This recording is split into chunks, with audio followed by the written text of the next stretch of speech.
Good morning, class 12. Welcome back. So, we were in chapter number 1, relations and functions. We have discussed all the types of relations, and in functions, in our syllabus, we have two functions, one functions and onto functions. We have discussed one function. One function is also known as injective function. Now, today we will discuss onto functions. What type of functions are called as onto functions? So, always remember, say for instance, from set A to set B, or you can say from set A to set A, there is a function f.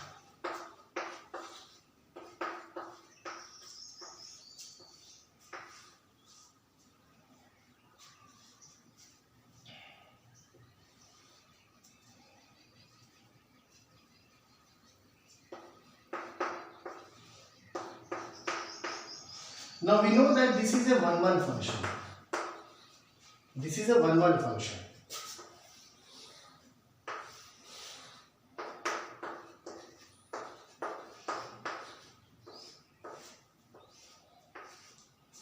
This is many to one function.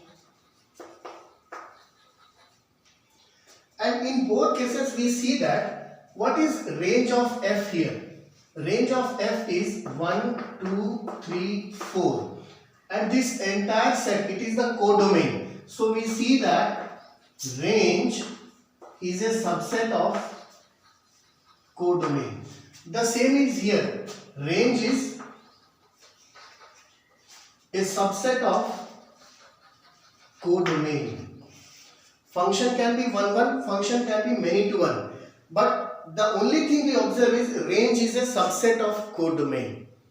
A function becomes an onto function if every element in the codomain set has its pre-image.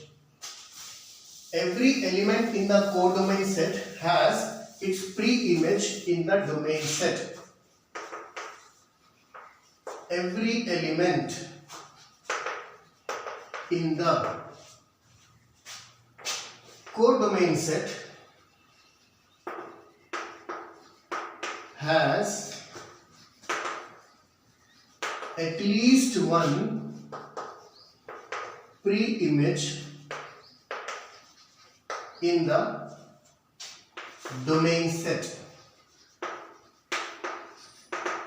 Okay, now let us see.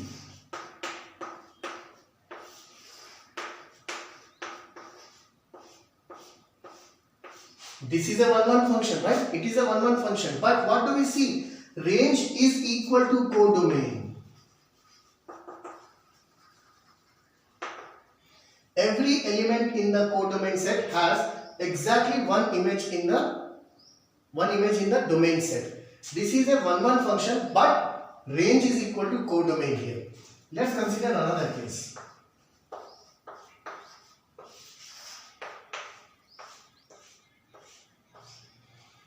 This is a many to one function. Many to one function. Also here we see that range is equal to codomain. Every element in the codomain set has at least one. इसकी two images है, no problem. Two pre-images है. At least one pre-image in the domain set. So when range is equal to codomain, the function becomes an onto function.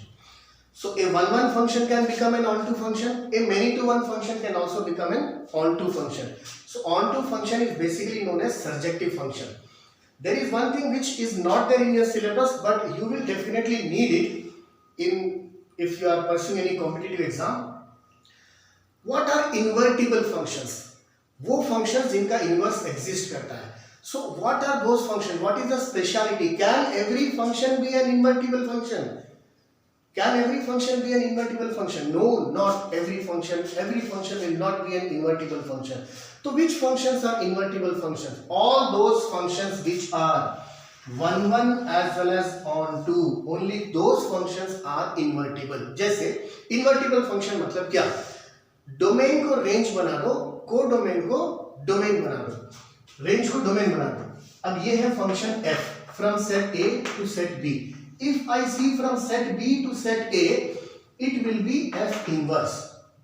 अब मैं B से A में देख रहा हूं, so ये डोमेन है. Now for this element there are two images. So this F inverse, it is a relation, not a function. So F is not an invertible function. But here if you see, if this set becomes domain set, A की एक image, B की 1, C की A, D की 1, है ना? So it is a function. So if A to B there is a function, definitely B to A you have a function F inverse. So any function which is 1 1 and onto, which is injective as well as surjective, such functions are called as bijective functions. Those functions are only invertible. बाकी कोई भी function invertible नहीं होते. Why I am saying this is, very next chapter that you have is inverse trigonometric function.